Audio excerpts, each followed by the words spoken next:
Hey everybody, welcome back. Today we are going to be moving on into who votes and how you can actually vote. So first of all, when we talk about voting, we have to talk about is it a right or is it a privilege? And you can argue it either way, but voting is in fact a right. When you turn 18, whether you are black, white, man, woman, gay, straight, religious, not religious, whatever it may be, if you're an American citizen of sound mental state, you are allowed to vote as long as you register. So it is a right. It can be taken away from you under certain circumstances, but pretty much everyone who's over the age of 18 is able to vote. So who can vote? 18-year-olds and registered citizens. In just a minute, I'm going to show you what a voter registration form looks like. I'm going to show you the paper form. You can also register online. It's really, really easy, and I very much encourage everyone to register to vote as soon as you turn 18. So in the past, we have to talk about people who've been disenfranchised. Disenfranchisement means when the right to vote is taken away from you. In this picture, you'll see George Washington tied to the post of disenfranchisement. You can tell that George Washington represents the District of Columbia because he has DC on his hat. You see all these American citizens, and they are going to vote, as is their constitutional right. But George Washington is tied to the post of disenfranchisement because he is not allowed to vote. If you recall, citizens of D.C. were not allowed to vote until the 23rd Amendment was passed because the District of Columbia is not within a state. Therefore, it was sovereign. The citizens have no representation in Congress still today. They have no senators. They have no representative in the House of Representatives.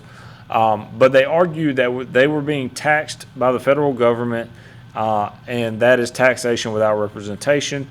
And therefore, the 23rd Amendment gives the District of Columbia 3 electoral votes so that they have the right to choose their leader as well.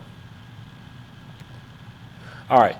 Other ways that people were disenfranchised are the grandfather clause, which said that if your grandfather could not vote, you also cannot vote. Literacy tests, which had everyone, including African Americans, including poor whites, including everyone, read documents like the Constitution and then take a test on it. This prevents some people from voting, like African Americans or freed slaves specifically at the time, because they were never educated how to read or write. So if you can't read or write, you obviously can't take the test and you're not going to be able to pass it. Poll taxes, which we know were ended with the 24th Amendment. And intimidation. So like if your grandfather could vote, you could pay to vote, and you could pass a literacy test. If you were an African American, most likely the KKK was going to be at your door and intimidate you not to vote. All right. These are the circumstances in which you cannot vote. You cannot vote if you are a felon serving a sentence.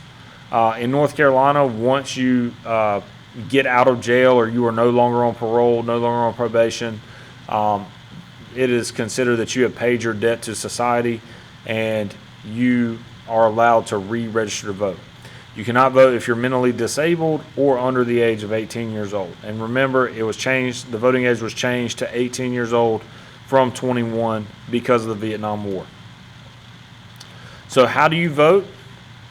One, you register. I just said you can get voter registration in paper, but you can also register online.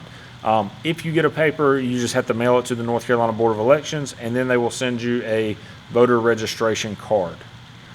This is what a registration application looks like. It's very short, very simple.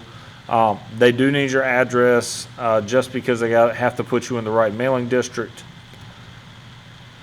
And then you'll get this voter registration card, which will tell you which congressional district, judicial district, municipality you live in. So it tells you which offices you can vote for. Step 2 is go vote on election day, or most of the time before election day, you can go vote at your precinct or your ward. Your precinct is your voting district. My personal precinct is at Oakmont Baptist Church. That's where I go vote on election day. You can also request an absentee ballot if you are unable to make it into the polls on election day. So let's say you're on a business trip and you know you'll be on that business trip, or you've had to move for a short amount of time. Even out of the country, you are allowed to request an absentee ballot and be able to vote by mail.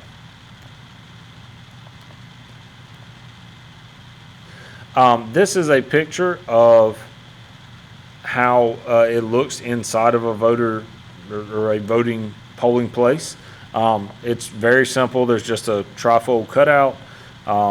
In North Carolina, you just bubble your ballot in like it's a standardized test. There's a bubble. You choose who you want to vote for.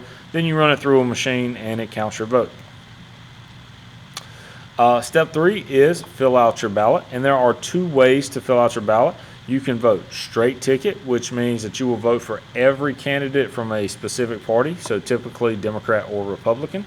And you can just fill out Democrat, you can fill out Republican, and it will vote for all Democrats or all Republicans, and it's pretty much one-stop voting. Or if you're a little more informed and you've done a little more research, you can do split ticket voting, which allows you to vote for candidates from different parties. And all that means is that you would vote in each election rather than bubbling out one thing. So if you look here, this is it's a ballot from 2012. If you were to choose straight ticket, you would literally just bubble in one of these and be done. But if you were to split ticket, you could go through each one of these and vote for the candidate of your choice. All right, guys, that's all for right now. I'll have another video up soon of the most likely person to vote. Hope you all have a good day. Look forward to seeing you soon.